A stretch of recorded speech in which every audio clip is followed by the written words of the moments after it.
उस वक्त लिखा था कि कहा है कि मैं शून्य पे सवार हूं।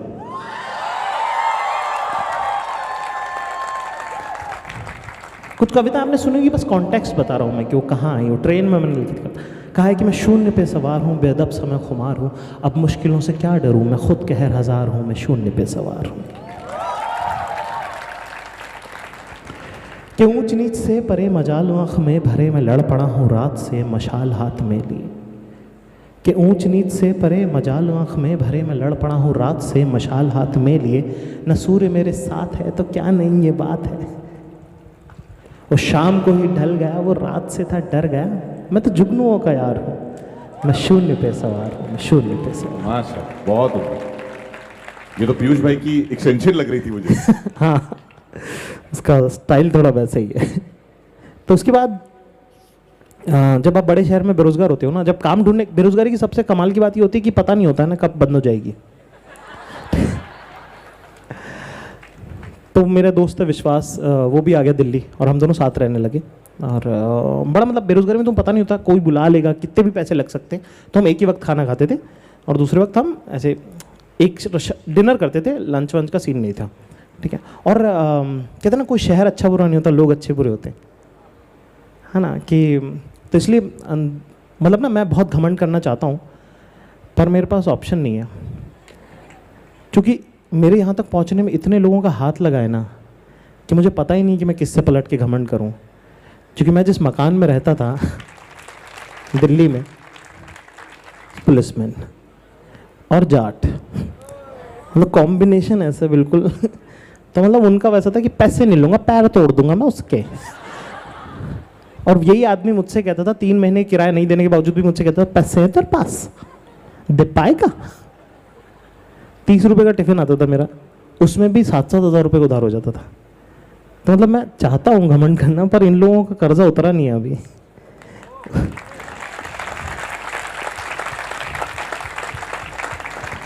तो 3 लगातार सालों की एक ज़बरदस्त बेरोजगारी, ठीक है। और उसके अंदर भी वो एक टॉर बनी हुई है कि कुछ हो जाएगा यार, कुछ कर लेंगे। घर से निकल गए हो आप और पता नहीं क्या हो जाएगा। ऐसा ना, बचपन में पापा ऐसे मजाक में कहते थे कि अरे तू बड़ा आदमी है यार, बस एक वो क्या चढ़ गया दिमाग में, अपन सब छोड़ के चल दिए हैं। और क्या है, एक बिलीव ही तो है ना अंदर कि पता नहीं क्या, पर कुछ हो जाएगा, कुछ तो कर लूँगा मैं। तो एक दिन विश्वास बोला, बोले सुन, तेरे को एक दोस्त का नाम लिया जो हमारी क्लासमेट होती थी, जो हम लोगों से बहुत मदद लेती थी। उसकी नौकरी लग गई और उसका एक प्रमोशन भी हो गया, और हम अभी बेरोजगार ही हैं। तो उसने बोला यार, अपन ने जहाँ शुरू किया था ना, अपन वहाँ तक नहीं आज। मतलब वन ऑफ दोज ना, वो मायूसी के दिन होते हैं ना, वैसा वाला। तो उस वक्त ऐसे एक शेर और 2 लाइनें लिखी थी कि अपने आप के भी पीछे खड़ा हूँ मैं, अपने आप के भी पीछे खड़ा हूँ मैं, जिंदगी कितना धीरे चला हूँ मैं। बहुत बहुत। कि अपने आप के भी पीछे खड़ा हूँ मैं, जिंदगी कितना धीरे चला हूँ मैं। और मुझे जगाने जो और भी हसीन होके आते थे, मुझे जगाने जो और भी हसीन होके आते थे, उन ख्वाबों को सच समझकर सोया रहा हूँ मैं। जिंदगी कितना धीरे चला हूँ मैं। और ऐसा होता है ना कि कुछ होगा कि नहीं होगा, होगा कि नहीं होगा ना। दिवाली बहुत पसंद है मुझे, दिवाली मेरा पसंदीदा त्यौहार है, ठीक है। और दिवाली की सबसे खास बात यह ना कि आप हिंदू मुसलमान हो, दिवाली दिवाली है यार, ठीक है। ठीक है, अपने को सब त्यौहार बहुत पसंद। तो अक्सर ना दिवाली पे घर चले जाते थे मैं ऐसा। तो एक बार क्योंकि छुट्टियां पड़ती हैं, तो एक बार ऐसा हुआ कि मैं अकेला था दिवाली पे दिल्ली में, बेरोजगारी के टाइम की बात है। और घर वालों से बात नहीं, घर वाले बोल रहे हैं यार तुम क्या वापस आ जाओ ना, क्योंकि वापस आके मैं आराम से किसी स्कूल में म्यूजिक टीचर की नौकरी कर सकता हूँ। पर नहीं करना यार, नहीं माननी हार, गिव अप थोड़ी करना है यार, अब निकल गए ना बस। और भाई तुम्हारा वॉरियर है।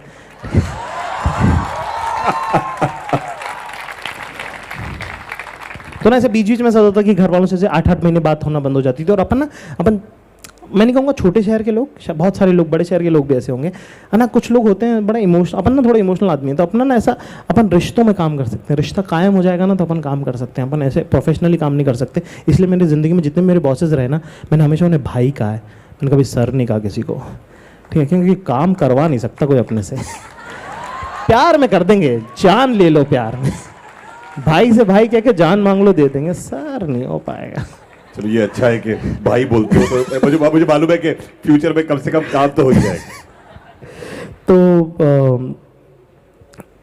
एक बार क्या हुआ कि घर से निकला, दिवाली का दिन था, कोई भी नहीं है, विश्वास भी नहीं है, और पूरी बिल्डिंग खाली है, मतलब खाली बिल्डिंग है पूरी, और दिवाली अकेला सा त्यौहार कि अगर आप घर नहीं गए और आप अपने कमरे में बैठे हो तो भी पता चलेगा, क्योंकि बाहर पटाखे फूट रहे हैं। तो ना सिर्फ मेरे को रोना आ गया यार। तो ना, और ठंड, ये नवंबर का टाइम ना, ठंड हो जाती है दिल्ली में, से स्मॉगी हो जाता है, तो मैंने हुड डाला और ऐसे करके मैं बस चलना शुरू कर दिया। मैंने से बस चलते चलते चलते चलते मैं कुछ 3 साढ़े साउथ हॉस्कस विलेज में मैं रहता था, और मैं साउथ एक्स तक चलते चलते चला गया, और चलते चलते, और दिमाग में वो सब पता नहीं कि क्यों हो रहा है मेरे साथ, घर क्यों नहीं चल जाता हूँ मैं, क्या यार, क्या कहाँ कहाँ कहाँ कहाँ कहाँ कहाँ कहाँ कहाँ कहाँ, बस एक वहाँ पे साउथ एक्स पहुँचने के बाद उसे याद है कि बड़े लोगों के साथ होता है ये सब। बस ये सोचा और मैंने पलटा और मैं स्माइल करके वापस आ गया। तो उस दिन जब मैं रो रहा था बैठ के कमरे में, उस वक्त एक कविता लिखी थी, छोटी सी कविता, ज़्यादा कुछ खास नहीं है, वैसे कविता भी नहीं है यार, मैं कोई ऐसा बहुत राइटर वाइटर नहीं, ये सब मेरे दोस्त की कहानी है बाय द वे। तो उसको एक कविता थी कि बस का इंतज़ार करते हुए मेट्रो में खड़े खड़े, बस का इंतज़ार करते हुए मेट्रो में खड़े खड़े, रिक्शा में बैठे हुए गहरे शून्य में क्या देखते रहते हो, गुम सा चेहरा लिए क्या सोचते रहते हो, क्या खोया क्या पाया का हिसाब नहीं लगा पाए ना इस बार भी, घर नहीं जा पाए ना इस बार भी। बहुत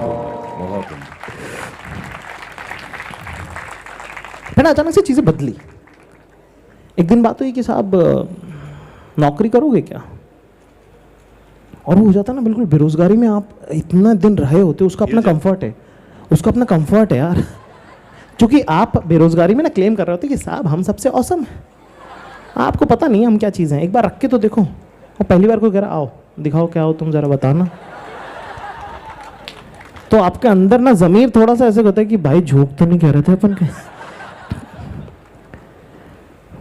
तो नौकरी कर ली। अच्छा, नौकरी कितने लोगों, नौकरी जब आप करोगे ना तब आपको रियलाइज़ होगा कि जब आप स्टूडेंट होते हो या जब आप काम नहीं कर रहे होते हो ना, तब आप बड़े चैलेंजर होते हो कि ये सब गलत कर रहे हैं, देखना जिस दिन हमको काम मिलेगा ना सत्ता बदल देंगे हम। और ना आप क्रिटिसाइज बहुत करते हो लोगों के काम को जब आप खुद काम नहीं कर रहे होते हो। तो इसीलिए मुझे जितने भी लोग क्रिटिक्स हैं ना, जो लोग दूसरों के काम की बुराइयां करते हैं या उन्हें छानबीन करते हैं, मुझे लगता है ये लोग बेरोजगार हैं। क्योंकि जब सिस्टम में जाते हो तब आपको रियलाइज होता है उस मीडियोक्रिटी का रीज़न, कि वो काम उतना मीडियोकर क्यों है। तो अगर आपको रीज़न पता है तो फिर आप ब्लेम नहीं कर सकते ना उसको, आप कभी नहीं बोल सकते ये आदमी मीडियोकर है, हो ही नहीं सकता वो आदमी मीडियोकर। तो क्योंकि सिस्टम को ऑसमनेस नहीं चाहिए होती, तो 3 दिन लगा के महान काम मत दे, तू 6 बजे स्क्रिप्ट दे, समझा। तो वो अंडरस्टैंडिंग, वो बहुत नई लर्निंग होती, क्योंकि वो कोई भी नहीं बोलता। ये सच है जो सिस्टम के बारे में कोई नहीं बताता कि मीडियोक्रिटी रिक्वायरमेंट है, क्योंकि डेडलाइंस है, देना है।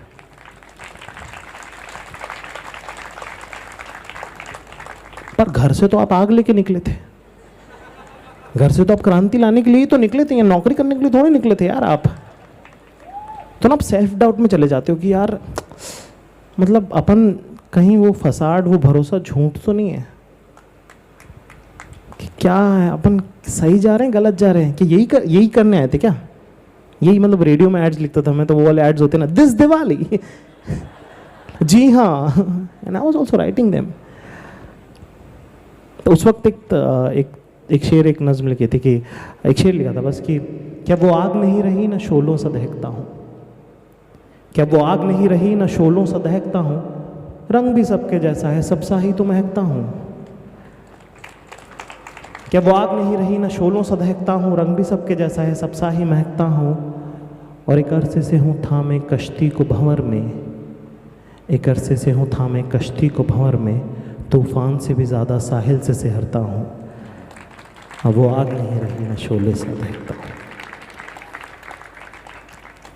अपन वही बात है, रिश्तों में काम कर सकते हैं अपन, तो अपन रिश्ता कायम कर लिया लोगों के साथ, पर नौकरी में ना। अच्छा एक चीज़ ज़िंदगी में, एक और चीज़ सिखा दूं मैं यहाँ पे, कि दोस्त बन चुके हैं कॉलेज तक, बस बस, कोशिश भी मत करना। तो ना चीज़ें होती हैं, आप अपनी तरीके से, तो जैसे मैं लॉ ऑफ द लैंड कहते हैं उसे, रूल ऑफ द लैंड कहते हैं, लॉ ऑफ द लैंड कहते हैं, Law of the law of the, तो मैं उसमें बहुत बिलीव करता हूँ। अगर किसी जगह की रिक्वायरमेंट ऑफिस पॉलिटिक्स है तो करो। और ऐसा नहीं कि मैंने कोशिश नहीं करी, मैंने भी करी, पर अपना बैठा नहीं, उनका बैठा, मतलब कुछ ना, मतलब ऐसे कोई वो शर्मिंदगी वाली बात नहीं। पर जब आप रिश्तों में काम करते हो ना, तब आपको धोखे बड़े होते हैं आपके साथ। और वो जिस तरह से आप, और कई बार ना आपको लगता है कि आप क्वेश्चन करने लग जाते हो कि मैं इतनी दूर ये सब करने आया था कि मतलब मैं फंस गया हूँ क्या कहीं पे। और ना माँ बाप से भी लड़के आए हो आप, और दुनिया में भी लड़ रहे हो, तो आपके पास हाइड, आपकी कोई खुद की केव नहीं है ना, कोई इमोशनल वहाँ नहीं है ना जहाँ पे आप खुद जाके कन्फाइड कर सको, रो सको, तो आप लिख लेते हो। तो एक तो जब भी कोई कविता लिखता है ना, मुझे बोलता है मैं कविता लिखता हूँ, मैंने कहा तू उदास आदमी है, रहने दे। ठीक, उसके पास बताने को बातें नहीं ना, इसलिए वो लिख लेता है। तो ऐसे एक 4 लाइनें लिखी थी, कविता नहीं है ये, तो इसमें राइम भी नहीं है। ऐसे लिख दी एक दिन की, दिन रात मेहनत करने के बाद भी गला घोट घोट कर जीना, दिन रात मेहनत करने के बाद भी गला घोट घोट कर जीना, खाने का वक्त तय नहीं और काम बहुत ज़्यादा, इज्जत कम और पैसे उससे भी कम, माँ बाप का साथ नहीं, किसी के कहे पे भरोसा हो जाए, ऐसी किसी में भी बात नहीं, है बड़े शहर तेरा बहुत कर्जा है मुझ पर, सब चुकाऊंगा बारी बारी से।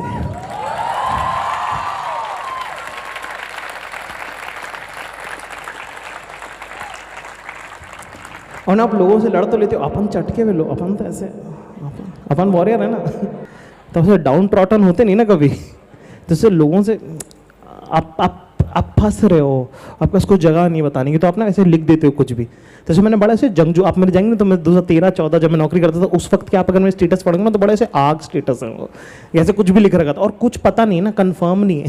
जैसे अभी तो लग रहा है कि हाँ भाई हुआ होगा तुम्हारे साथ ऐसा, तुम्हें मालूम। तब तो दूर दूर तक वीराना था भाई, पता ही नहीं कि जिंदगी में कुछ हो भी पाएगा या नहीं हो पाएगा। तो ऐसे से स्टेटस लिखें कि मेरा वक्त कयामत की तरह है, याद रखना आएगा जरूर।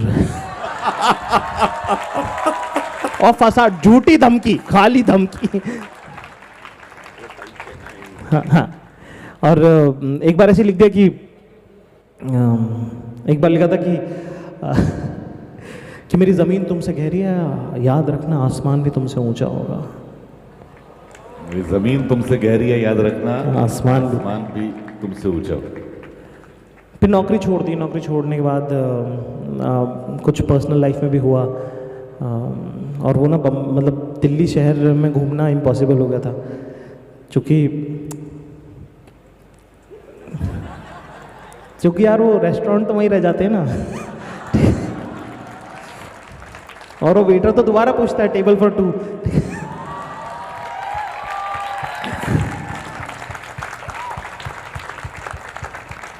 तब अपन आ गए बॉम्बे, मुंबई आ गए अपन, ठीक है।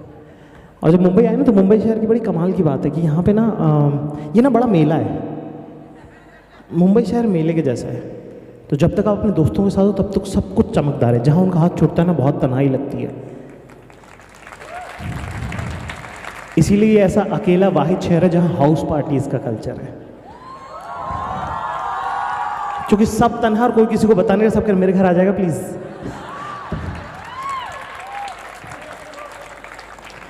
तब नए नए जब आए थे, तब उस वक्त एक बात कही थी कि कितना तन्हा है नया शहर, तुम्हारी यादें तक नहीं है यहाँ। उसके बाद ना कुछ हुआ, AIB में काम मिल गया, और मैं ऑन एयर विद AIB में राइटर होता था। और बड़ा मतलब वो उनको ना हिंदी राइटर चाहिए था, और क्योंकि वो कॉमेडी कंपनी, तो उन्होंने सोचा कि हम स्टैंड अप उसी को लेंगे जो स्टैंड अप करता हो हिंदी में। और मेरा 7 साल का प्रॉब्लम यही था कि मैं इंग्लिश सर्किट में हिंदी करता था। मैंने कहा ये नौकरी तो बनी ही मेरे लिए, प्लीज़ मुझे बुला लो। फिर एक दिन एआई भी दिवस हुआ, वो वीडियो बहुत वायरल हो गया। और उसके बाद ना सब लोग का ना, वो तो पुराने दोस्त जितने रहते हैं ना, वो सब ऐसे हो जाते हैं, भाई प्लीज़ बदलना मत, सेम रहना ना, सेम सेम सेम रहना, सेम रहना, सेम रहना। अब मैं कैसे बताऊं कि यार बहुत पीछे से आ रहा हूँ। तो एक बार ऐसे ही ट्विटर पे लिखा था कि कहाँ से आ रहे हो? मैंने कहा बहुत दूर से। क्या जगह का नाम क्या? मैंने कहा मेहनत।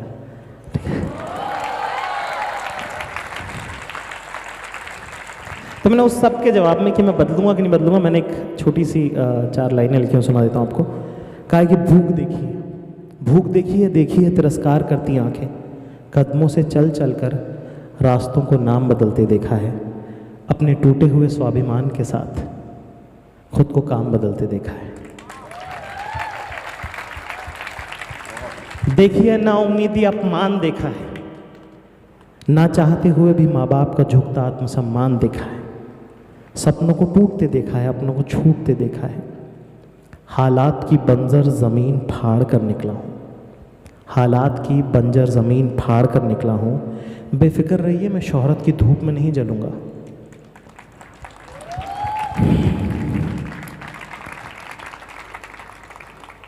आप बस साथ बनाए रखिएगा, अभी तो मैं लंबा चलूँगा।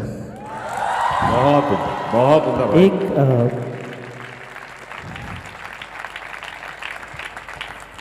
आखिरी कविता सुना देता हूँ। मैं अपने को ना मौत से बहुत फैसिनेशन है भाई, ठीक है, मतलब ऐसे बहुत ही मज़ा आता है अपने को डेथ के बारे में बात करने में। और मेरी ज़िंदगी के सबसे लो पॉइंट जो रहे ना, उनमें मुझे जीने की ताकत और ज़्यादा मिल गई कि 1 मिनट सिर्फ पैदा होकर मरने के लिए नहीं आया हूँ मैं यहाँ पे, हैं।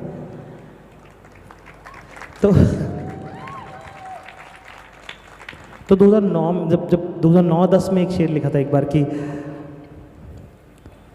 मेरे 2-4 ख्वाब हैं जिन्हें मैं आसमां से दूर चाहता हूँ, मेरे 2-4 ख्वाब हैं जिन्हें मैं आसमां से दूर चाहता हूँ, ज़िंदगी चाहे गुमनाम रहे पर मौत में मशहूर चाहता हूँ।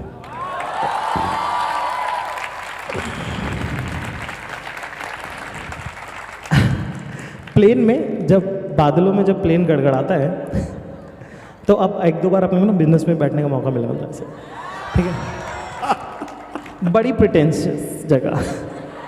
मतलब मुझे इतना दिल टूट गया मेरा देखकर कि जब बादल गड़गड़ाए तो जैसे इकोनॉमी में ना लोग थोड़े हिल जाते हैं कि क्या हुआ, बिजनेस में वो भी नहीं होता है वैसे, मतलब ऐसे मरे वैसे पड़े रहते हैं। मैंने कहा हार्ट अटैक तो मतलब कितनी अफसोस की बात है कि आप इतनी आगे पहुंच गए कि आप अपने डर तक नहीं बता सकते लोगों को।